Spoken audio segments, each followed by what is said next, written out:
নমস্কার। আমার এক ক্লায়েন্ট শিলিগুড়ি, মিস্টার অনুরাগ গুপ্তা, দার্জিলিং কোর্টে তার একটা কেস চলছে। সেই ব্যাপারে আমার একটা ম্যাটারে কনসালটেশন করতে এসেছিলেন। কেসটা খুব পিকুলিয়ার এবং বাস্তবও বটে। এখন অনেক জায়গায় এরকম ঘটনা ঘটছে। উনি একজন স্টাফকে রাখলেন, নিজেও মাঝে মাঝে আসতেন দোকানে। আলটিমেটলি স্টাফের হাতেও দোকানটা ছেড়েছিলেন। তিনি আসা যাওয়া করতেন, কখনো বাইরে থাকেন, কখনো এখানে আসেন, দোকান দেখাশোনা করেন।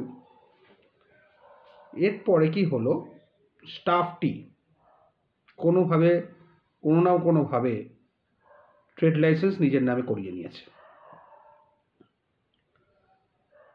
এবং আরও অনেক কিছু ডকুমেন্টস তার এমপ্লয়ারকে না জানিয়ে করে নিয়েছে, দোকান সংক্রান্ত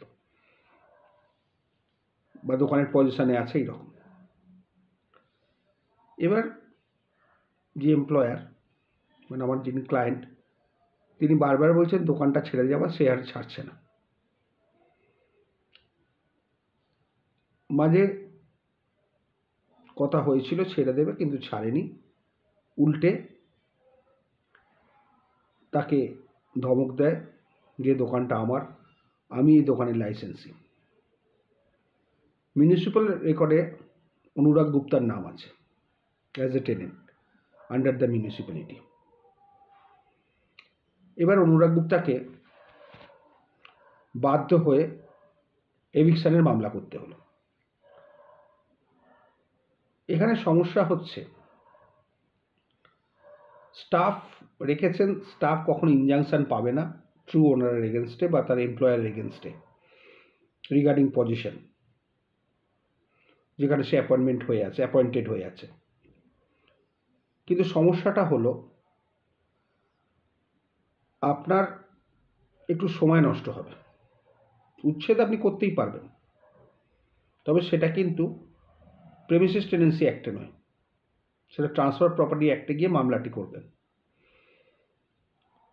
ট্রান্সফার প্রপার্টি অ্যাক্টে গিয়ে মামলাটা করলে কি হবে, আপনার তাড়াতাড়ি রিলিফ পাবেন। কারণ এখানে আপনাকে কোনো ভাড়া জমা দেয়নি আপনার স্টাফ, এবং মিউনিসিপ্যালিটিতেও টাকা দেননি।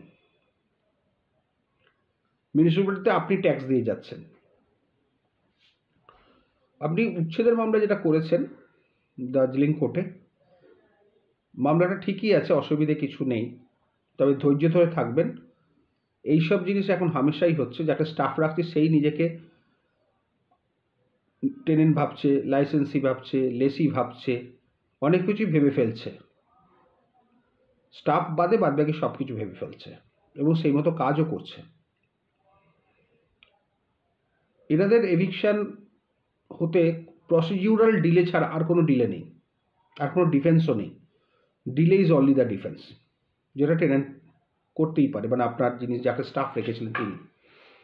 তবে মামলায় আপনি জিতবেন, কারণ টেনেন্সি, ল্যান্ডলর্ড বিল ইস্যু না করলে টেনেন্সি হয় না।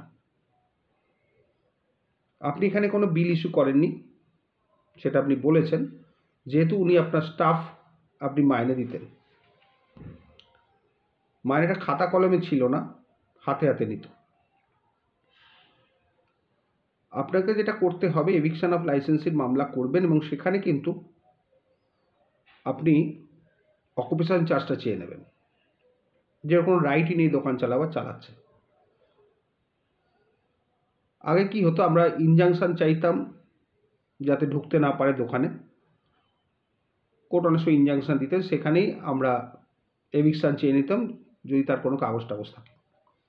কিন্তু এখানে আপনার সেটা হবে না, অসুবিধে আছে। সুতরাং আপনি এভিকশন অফ লাইসেন্সির মামলা করবেন এবং তাতেই আপনি জিতবেন। শুধু একটু ধৈর্য রাখবেন, একটু অর্থ ব্যয় হবে, কিন্তু জিত আপনার হবে। কারণ স্টাফের কোনো ডিফেন্স নেই রিলেটিং টু পজিশন অফ এ শপরুম। সে আছে, এই পর্যন্তই, তার বেশি কিছু নয়। কারণ আলটিমেট দোকানটা আপনার এবং আপনার নামই কিন্তু কর্পোরেশনে নথিভুক্ত হয়ে আছে। সুতরাং চিন্তার কিছু নেই, আপনি নির্ভয়ে মামলা করুন। ভালো থাকবেন।